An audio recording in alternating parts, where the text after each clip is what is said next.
आपल्या नगर मधले या हिडन स्पॉटचा तर मी तर डायरेक्ट दिवानाच होऊन गेलोय, कारण मी अजिबात एक्सपेक्ट नव्हतं केलं का नगरचे डोंगर फिरता फिरता आम्हाला असं काहीतरी वेगळं सापडून जाईल. आणि दुसरी गोष्ट म्हणजे तिथं असं एक कुंड आहे त्यातून गरम पाणी येतं. तर नेमकी भांडणार जागा कुठे आहे ते जाणून घेण्यासाठी हा व्हिडिओ बघा. तर राम राम मंडळी, मी तुमचा मास्तर आणि आपण घेतलेले चॅलेंज 20,000 फॉलोअर्स कंप्लीट करायचे.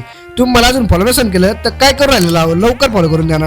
तर आज मी हिंडत फिरत आलतो डोंगरगण या गावामध्ये, कारण इथं आहे श्रीरामांनी स्थापित केलेलं रामेश्वर मंदिर. ज्यावेळेस श्रीराम वनवासामध्ये होते त्यावेळेस ते शरभंग ऋषींना इथं भेटण्यासाठी आलते, कारण की त्यांना चर्मरोग झालता. त्यांचा तो रोग घालण्यासाठी श्रीरामांनी अग्निबाणाचा उपयोग करून इथं गरम पाण्याचा झरा उघडकीस आणला होता. ही तर इथली ऐतिहासिक माहिती आहे. इथं अजून सुद्धा निसर्गाच्या सानिध्यात तुम्हाला भारावून टाकणाऱ्या काही गोष्टी आहेत, जसं की हा घनदाट जंगलातला थंड पाण्याचा झरा, आणि त्याच पलीकडच्या साईडला सीतेची नाणी म्हणली जाणारी एक गुहा सुद्धा आहे. तिथून सुद्धा एक पाण्याचा झरा वाहतोय. आता ते पाणी कुठून येतोय काहीच समजत नाही. त्याच्याच उजव्या हातातून एक जंगलात पाऊलवाट जाते. त्या पाऊलवाटीतून एक 40-50 मीटर पुढे गेलं का तुम्हाला एकदम अजून एक भारी स्पॉट भेटून जाईल.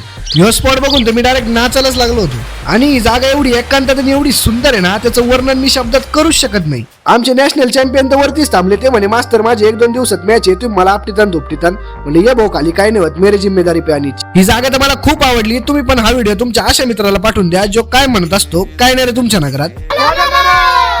फॉलो करा.